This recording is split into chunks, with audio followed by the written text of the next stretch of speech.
All right, without any further ado, it is my great pleasure to introduce my friend Ali Nasser, who is a #1 best-selling author of the book, The Business Owner's Dilemma.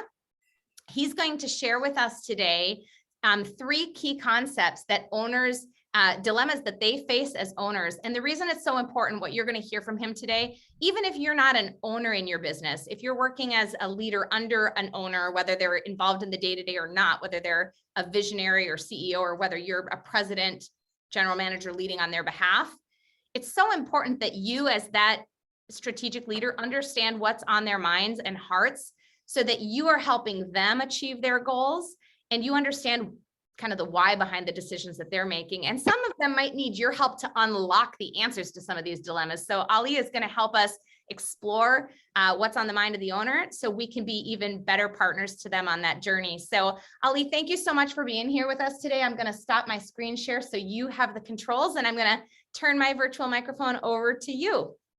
Awesome. Thank you so much, Jennifer. And what an incredible community that you've built.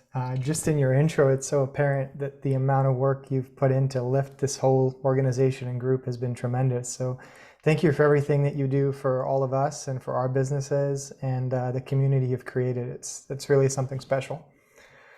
Excited to be here with all of you.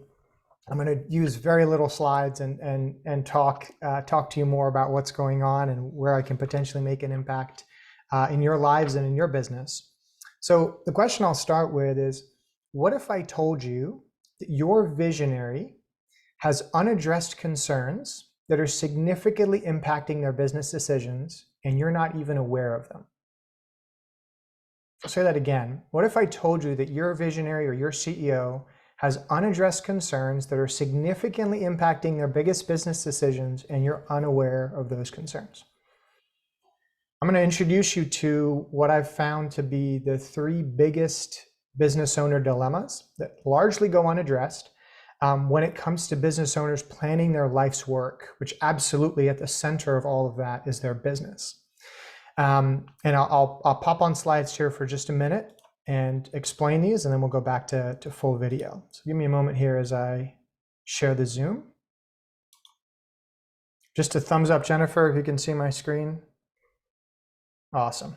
Okay. So there's 3 critical dilemmas that every successful business owner is going to face. And depending on the stage that they are in their entrepreneurial journey, this is going to manifest in different ways. And as Jennifer mentioned, if you are also a business owner as an integrator, these may relate to you as well. So the first dilemma is called the reinvestment dilemma. And hopefully this click works. Yeah. The reinvestment dilemma is, I've been successful with my company. I've made great profits. What do I do with the capital? Do I put it back in my business and reinvest in the company to grow the business? Do I buy private equity, invest in the stock market, in bonds? Nowadays, people talk about crypto. Do I just leave my money in cash? Do I buy real estate? What is the best way for me to reinvest my capital in the most effective way, inclusive of my company? The second dilemma usually comes a little bit later in the journey, which is the legacy dilemma. That's a question of, what is it all for? The wealth that I'm building, the business that I'm building, is this for fun? Is this for ego? Is this for my children? Is this for charity? What's the meaning and the purpose behind what it is that I'm building? And if I'm going through transitions, what's the meaning of life going forward and the meaning of business going forward? And one of the biggest questions being, is my wealth going to be a source of empowerment for my children or a source of entitlement for my children?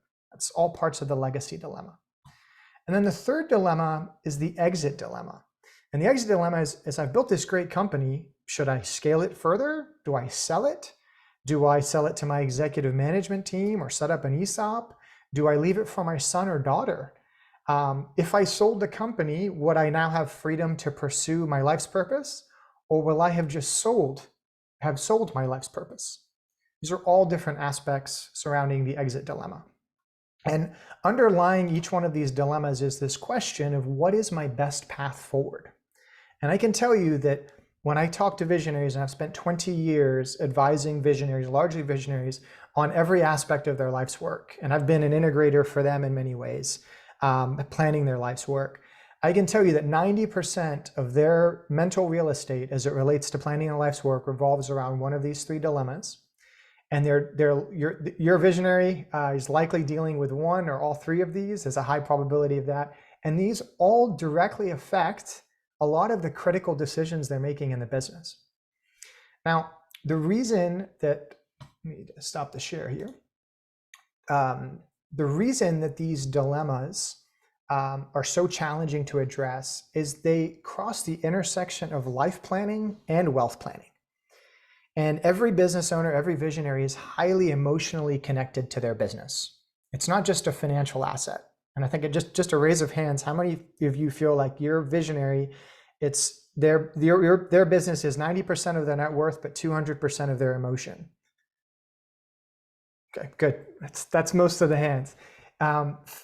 Businesses are not financial assets in a mechanical way, and they're life assets for an entrepreneur. So these dilemmas heavily impact the way that they think about their big business decisions, strategic business decisions, reinvestment decisions, and helping your visionary get clarity around that is going to be critically valuable to them and their outcomes. So before this session, Jennifer and I were talking, and she said the number one thing on the minds of integrators oftentimes is the relationship with their visionary. How can they enhance that relationship, create better outcomes? So looking at the experience that I've had working with visionaries for 2 decades and being one myself, while also having served as an integrator in some capacities, what could be the most powerful way to open up a conversation around this? What are the critical questions that can help you get your visionary to a place of clarity or yourself to a place of clarity? So I want to share with you today 3 questions that you can take to your visionary in a discussion to help unlock and open these types of dilemmas and decisions, and then show you a path to help give them additional clarity. So the first question is, and this is for you to ask them, whether it's in a same page meeting, something a little more disconnected from the day-to-day, likely a same page or a one-on-one conversation, cup of coffee, whatever it may be. First question is, what is your end goal for the company?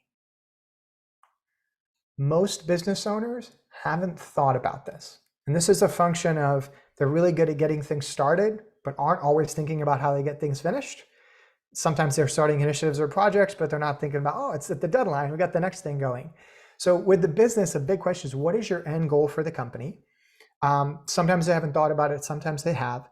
There's kind of 3 paths that end goal might end up being from a standpoint of monetizing in some way. They're either one day going to sell the company, whether it's internal sale to management or it's an external sale to a buyer. The second one, so that's the first, is sale, and they monetize that way. The second is succession. I'm passing this on to my son or daughter, and I'm going to success the company to someone. And the third is through savings. They're going to have the cash flows that they generate in profit from the company, and they're going to save that cash flow to build their personal wealth or financial independence. So that might help trigger some thoughts around what does the journey look like for you, what it is that you want from this company, and what's the end goal? What's the impact? What's the purpose? And that should unlock a ton of conversation around their intention. Or it's asking them a question that's going to stick in their head and make them think about it for the next 2, 3, 4 weeks. And if you ever really want to get a visionary to strategize on something, just ask them a question and don't give them the answer. And their brain won't stop thinking about it until they're solving. It's kind of like if you want to ruin their weekend, call them at 5 p.m. on a Friday and ask them this really intense question. And then all weekend they're going to be thinking about it. And no, don't actually do that. But if you wanted to play a prank on them, you could. The second question is, do you know your number? What I mean by that is, how much wealth, how much capital do you need separate from the business to be financially independent in perpetuity? Ask them if they know that number. Have you talked to your spouse about this? Do you know what your needs are? Like, you've built this business, it's created jobs for me, for others, it's created value in the marketplace. Is it creating the value that you need to have the financial independence that you want? And remember this, most entrepreneurs grew up poor or lower middle class.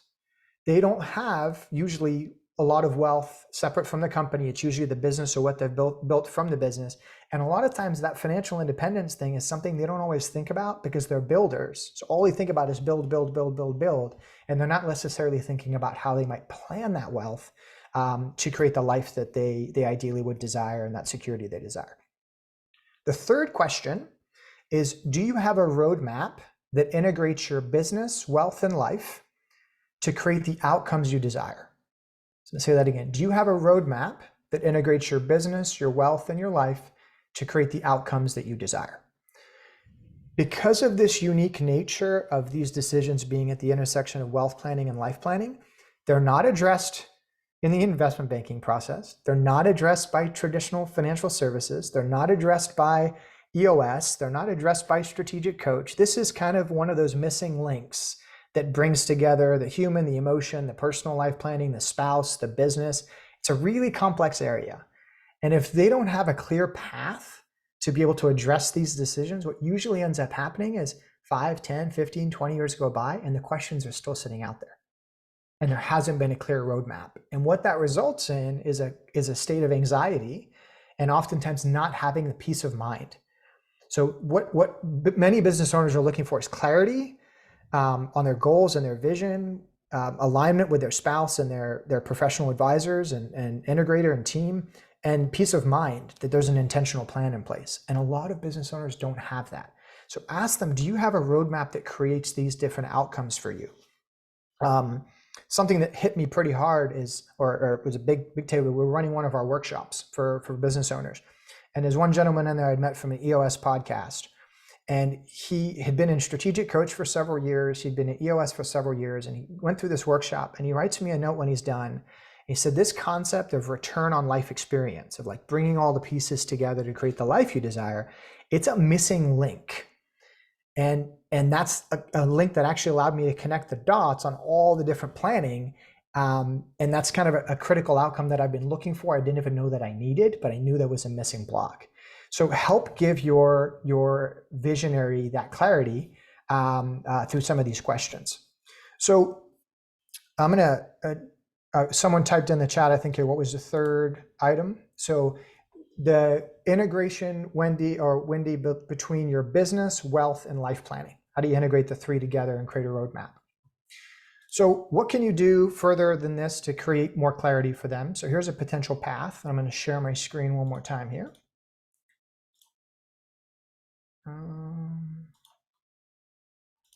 Okay. What I've got up here on the page, on the screen, is a link to an assessment.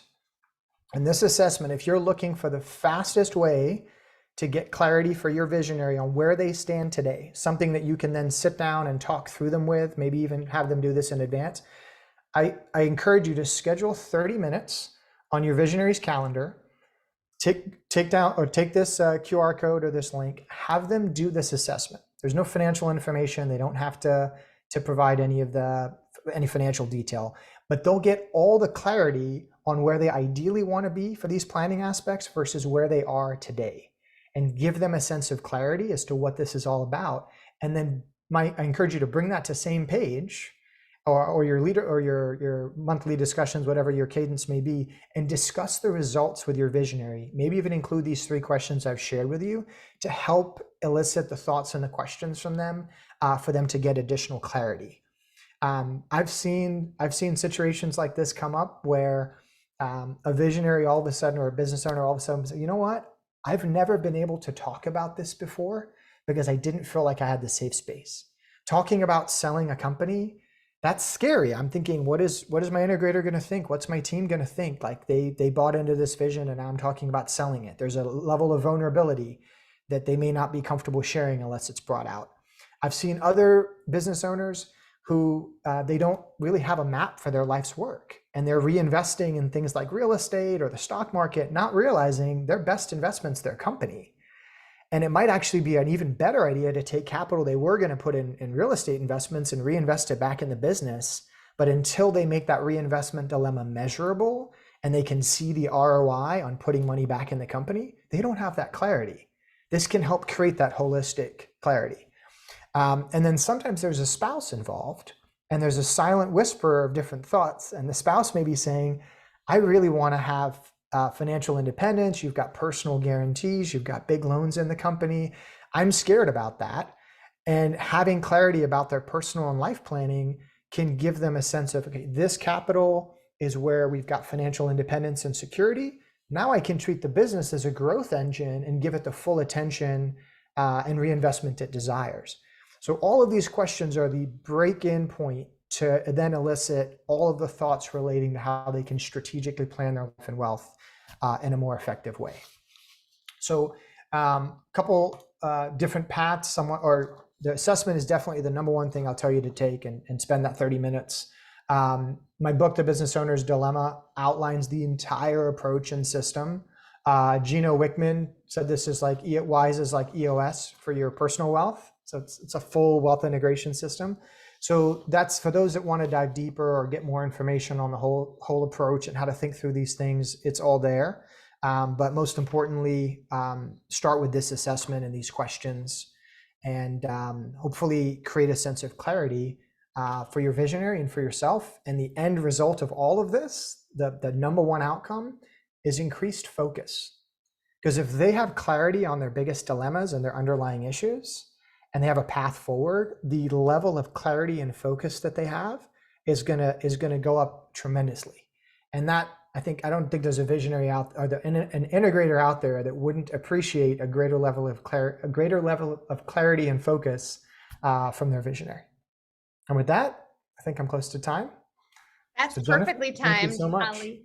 Yes, thank you. That was a wealth of information, no pun intended. And as the token founder, owner, visionary in the room, I can say that everything that you write about, speak about, and shared today is incredibly on point. And I would say to the integrators in the room also, don't be surprised if you're visionary and you have never had these kind of conversations. It might take a little while to open the door to establish the level of trust needed to go deep on these things, but they're really important. So Ali, thank you so much for the work that you're doing to help entrepreneurs and founders and the teams that support them. Thanks for being here with us today. And I'm glad that you get to stick around.